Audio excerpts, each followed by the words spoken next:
Welcome to Lambspun Live.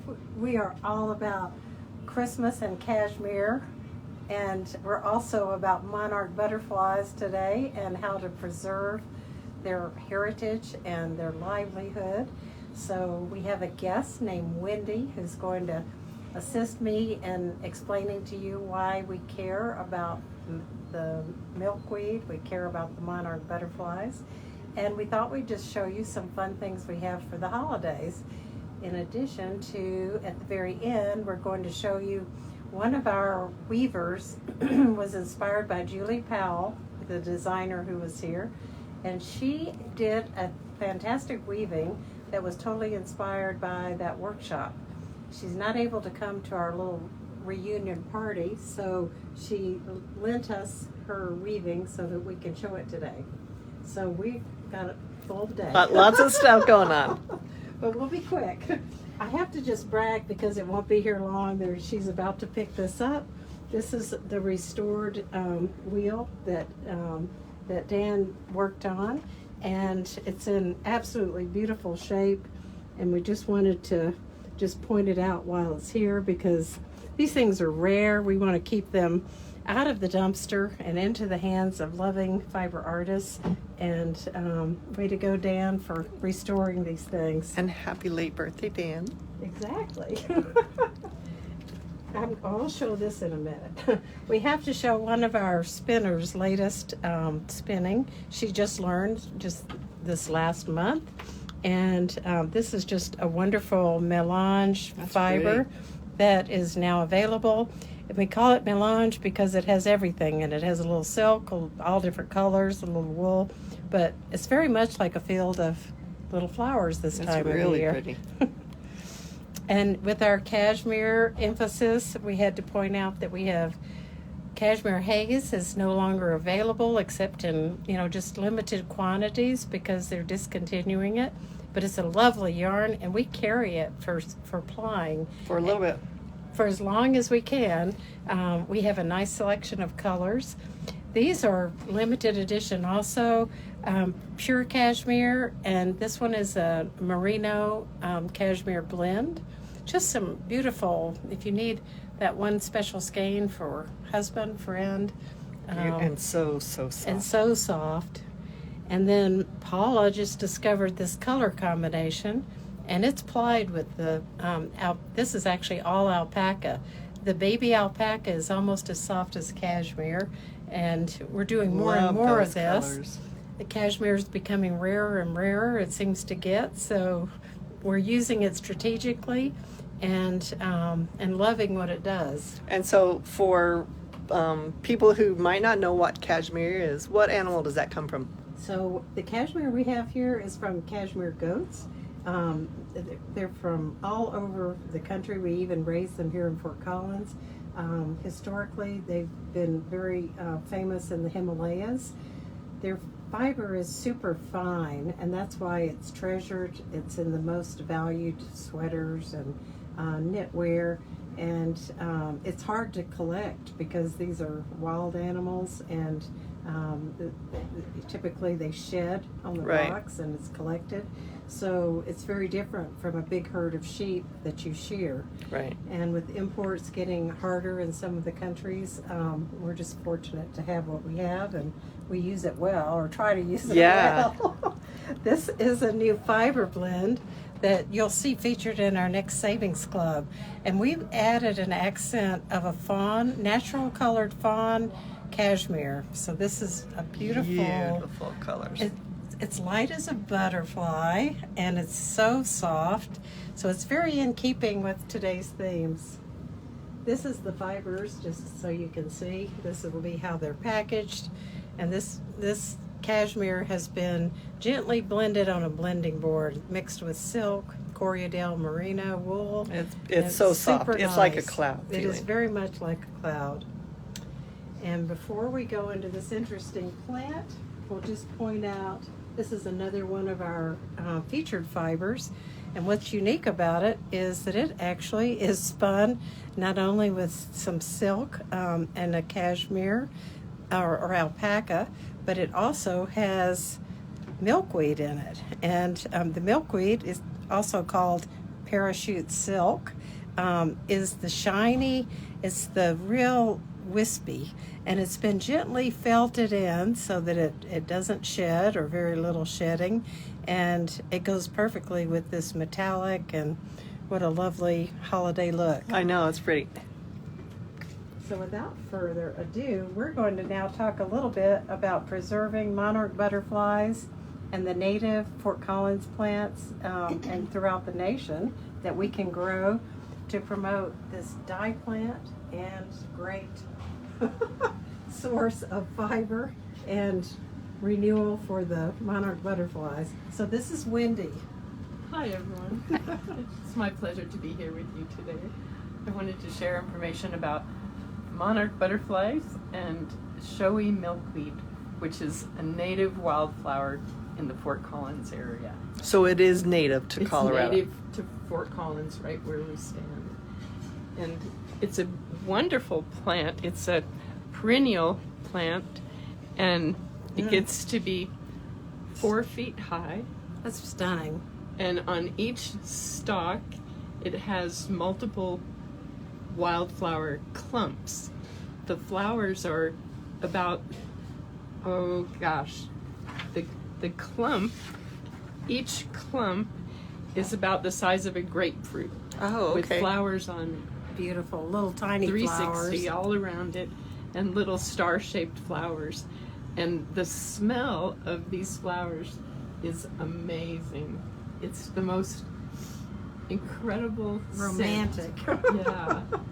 And So, it's the main food source for the monarchs, right? yes, the monarch butterflies require this on their 3,000-mile migration between Mexico and the northern United States. And It's unbelievable what Isn't- they do. yeah, I can't imagine. to go on that path, it takes 5 generations. I was thinking of it was 5 or 6, butterflies. but yeah, I can't imagine that. And the butterflies lay their eggs on the leaves, and then the caterpillar They're beautiful too. requires the leaves of this plant in order to grow. And then the butterfly hatches out, and these little critters can fly for 30 miles a day. Oh my gosh. Isn't that So amazing? when we see them, Energy. so what are things that we can do if we don't plant these in our yards, but are there things we can do to help the butterflies as they're passing through? They need this plant. Just this plant, so And so if you can spare a little room in your yard, garden. you won't be sorry that you did. It's a perennial. It'll come back up for 8 to 10 years each stalk, and it spreads by root and by seed. Okay. And if you're just harvesting the silk from the pods as it blooms each year, let me put it Yeah. over here. You'll end up with this magnificent Oh wow. fiber to make silk yarn out of, or to Oh, blend wow. it in with all kinds of creative ideas. That is a lot of And from each flower, you'll get this much silk. That's unbelievable. It's so pretty. that is really pretty.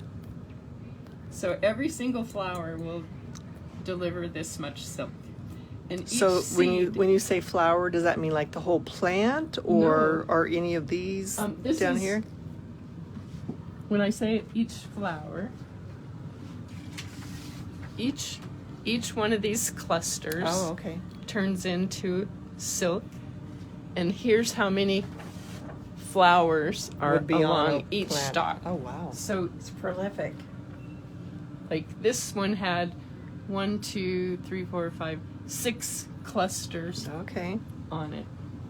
So That is 6 really times cool. this amount of silk. So which part is the seed? The dark brown. The dark brown is the seed. You can plant that in your yard, and you're welcome to take some of these home with you today if you want to. And if you let the pod grow and mature so that the silk fibers are getting as long as possible. It'll give you a clue because the pod will start to crack open. And if you grab it when it first starts to pop open, it's this little hot dog with seeds on it, and the hot dog is the silk. Oh, okay. And as the silk dries out, it explodes and puffs up. So you can see this is what it did when it was popping open. That is amazing. And you can still use it when it's popped open, but it's harder to harvest the silk. So you want it to be like this when you harvest it? Yes, then it's just, it'll take less than a half a minute just to gently rub the seeds off. And you do that to contain these. And throw it right? in a bag, and then you've got this. It's amazing. That's really cool. So to keep it from spreading too much, you pick the seeds early.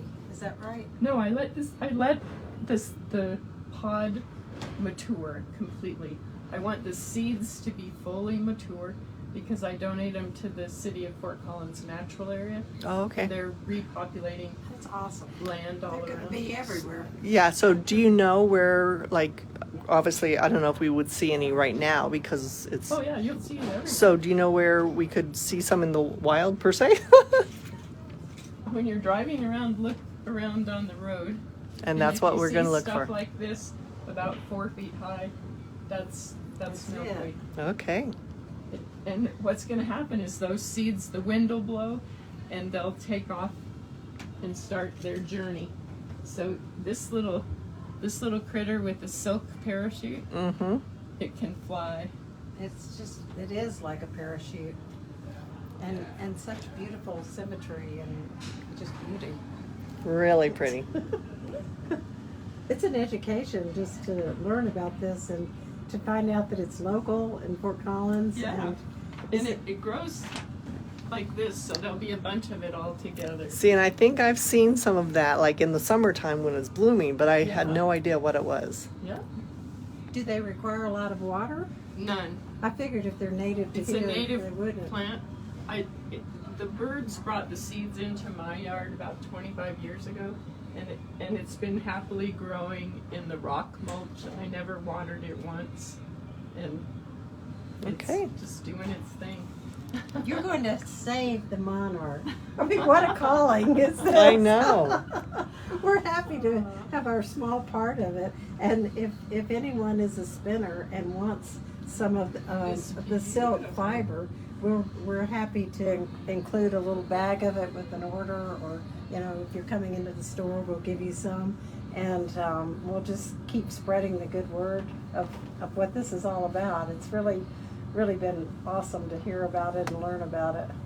And each clump, each flower gives you this much silk to do your creative artwork with. And this is a nice shape to keep it so that it doesn't fly through the air. Uh-huh. It's more contained. And so all I did is scrape the seeds off and drop that little hot dog of silk into this jar, and it just dried out and puffed up. Very cool. And I found out when I'm spinning it, if I use some of our lotion bar on my hands, it helps. Also, a little spray bottle of water to help keep it from just flying through the air as I remove it has been a real asset in keeping it contained until it's spun. And then when you spin it and ply it, you can actually felt it so that it stays in there. And so this one's been partially felted. If we wash it again, and when we wash it, we use hot and cold water to help it expand and contract, and that helps it felt. And so the wool and alpaca fibers just grab it and hold on to it, but you have the beautiful sheen of the Monarch butterfly product in there. Oh, that's great. So Very nice. We'll be interested to see what more people do with it. If you need a pattern for a little holiday present, this is with the one skein of the Cashmere Haze by Rowan, and it's called the Japanese cowl. So just let us know if you need a little kit put together. And at the very last but not least, Well, but what do we wash our? I mean, we've got yes, this beautiful can't fiber forget. wash. We've been out of this for a long time, so I'm very happy that we finally got all the ingredients in the right bottles. It's in an 8-ounce quantity now, the Herbal Magic. We have complete directions for washing your fibers, your sweaters.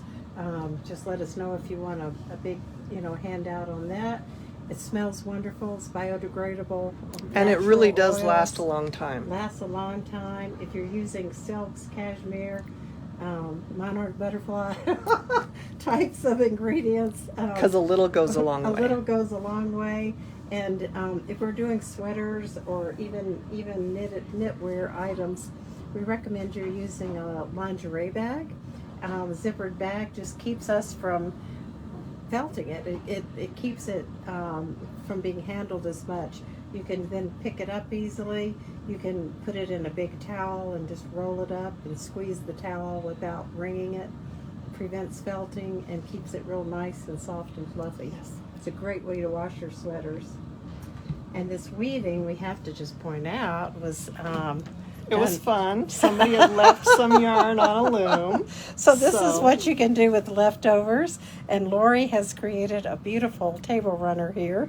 It's a great floral motif. Yeah. You learned how to reverse it on the other side, right? Yep, so it's just the opposite so that both sides look the same. So when you're coming in and doing a weaving class, this is plain weave. You can do the whole scarf in plain weave, but it's not hard to learn how to do these patterns. It wasn't. And so actually, it's almost like overshot because the flowers have those long floats. And so in between each pick of the flower, you had plain weave.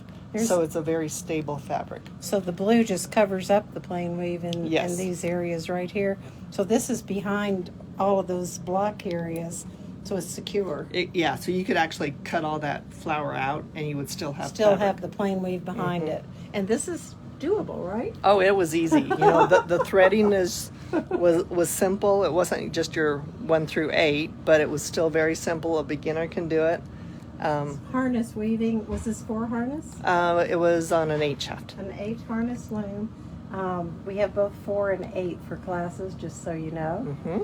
And speaking of weaving, that's right. We got to do our final piece here. So Julie Powell does an amazing job of teaching. She did a 1-day workshop, and had a number of students that came here, and the powerful results are already being seen.